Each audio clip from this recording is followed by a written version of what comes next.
नमस्कार, headline 24 news में आप सभी का स्वागत है और मैं हूं आपके साथ भारती लोधी। आइए बढ़ते हैं खबरों की ओर। मध्य प्रदेश में 13% ओबीसी आरक्षण को पिछले 6 वर्षों से होल्ड पर रखने के विरोध में संयुक्त मोर्चा ने सरकार को कठोर चेतावनी दी है। पदाधिकारी कमलेंद्र सिंह पटेल ने कहा कि यदि सरकार ने तुरंत इन पदों को अनहोल्ड नहीं किया और आरक्षण 27% आरक्षण लागू नहीं किया तो इसके गंभीर परिणाम होंगे। उन्होंने बताया कि लाखों ओबीसी युवा अन्याय का दंश झेल रहे हैं और ऐसी स्थिति अब असहनीय हो चुकी है।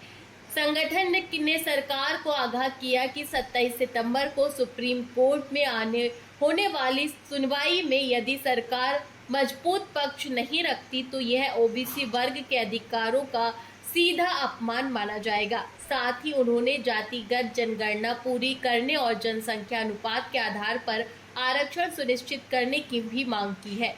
वक्ताओं ने नारा दिया, जिसकी जितनी संख्या भारी उतनी उसकी हिस्सेदारी, और चेतावनी दी कि यदि सरकार ने उचित कदम नहीं उठाए तो ओबीसी युवा सड़कों पर उतरकर संघर्ष का रास्ता अपनाएंगे। प्रेस वार्ता में ओबीसी महासभा, भीम आर्मी, जय सहित अन्य संगठनों के पदाधिकारी मौजूद थे। आप लोगों को यह चीज दिखाना चाहता हूं कि बहुत से लोग बोलते हैं कि 27% ओबीसी आरक्षण पर रोक है।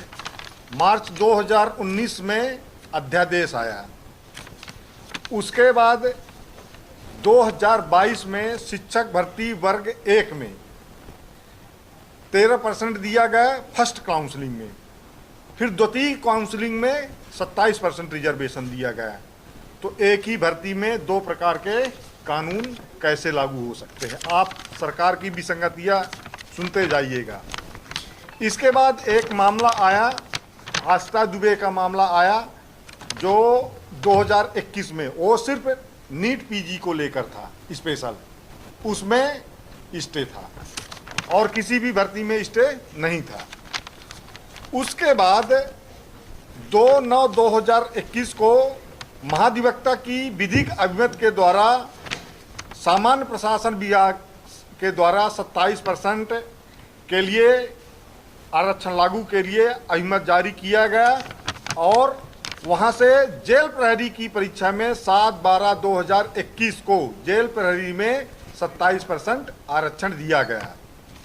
उसके बाद आते हैं 4/5/2022 को, जो शिवम गौतम के नाम से याचिका है, वो सिर्फ केवल एडीपीओ में स्पेशल जो पीएससी का पेपर होता है, एडीपीओ को लेकर रोक लगी थी, किसी भी भर्ती परीक्षा में रोक नहीं थी, उसका आदेश हवाला दिया गया। उसके बाद सबसे बड़ी जो जहाँ से समस्या पैदा हो गई, जो सरकार ने 87-13 का फार्मूला बनाया, 29/9/2022 को सामान्य प्रशासन विभाग का एक परिपत्र जारी होता है, जिसमें 87-13 का फार्मूला बनाया जाता है कि 87% का रिजल्ट जारी करेंगे और 13% का पद होल्ड करेंगे। उसके बाद मैं आपको बता रहा हूं कि 4 ऐसी भर्ती परीक्षाएं, 87-13 के बाद भी 4 ऐसी भर्ती परीक्षाएं हैं जिसमें ओबीसी को 27% रिजर्वेशन दिया गया है। 12/10/2022 को पुलिस कांस्टेबल में 27% रिजर्वेशन दिया गया। 10/2/2023 को सभी इंजीनियर भर्ती में 27% ओबीसी को रिजर्वेशन दिया गया। 29/5/2023 को आबकारी आरक्षक भर्ती परीक्षा में 27% रिजर्वेशन दिया गया। 30/6/2023 को पटवारी एवं अन्य 2022 का परिणाम में 27% ओबीसी को रिजर्वेशन दिया गया। ये 87-13 के फार्मूले के बाद। तो मेरा सरकार से यह पूछना है कि जब आपका मन पड़ता है तो 27% आप दे देते हो, जब मन पड़ता है तो 13% होल्ड कर देते हो, तो ये कौन सा कानून आप लागू कर रहे हैं? तो जब आपका मन पड़ता है तो 27% दे देते हो, जब मन नहीं पड़ता है तो ये इस प्रकार से गैर संवैधानिक काम मत कीजिए।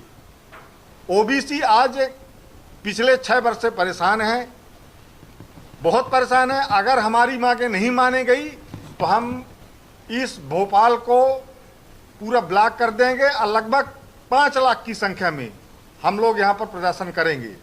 अभी हम लोगों का आमरण अनशन भी होगा 19 तारीख से हम लोग अमरण अनशन पर बैठ रहे हैं।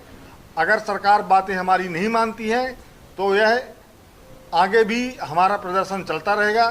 तो मोहन यादव जी से मेरी यही अपील है कि इस प्रकार की आप सरासर बेईमानी मत कीजिए।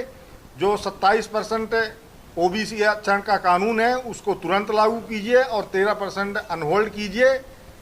इस प्रकार का अन्याय अत्याचार मत कीजिए, सामाजिक न्याय के विरुद्ध काम मत कीजिए। फिलहाल के लिए इस खास खबर में इतना ही। देश विदेश की तमाम बड़ी खबरों को जानने के लिए देखते रहें हेडलाइन 24 न्यूज। नमस्कार।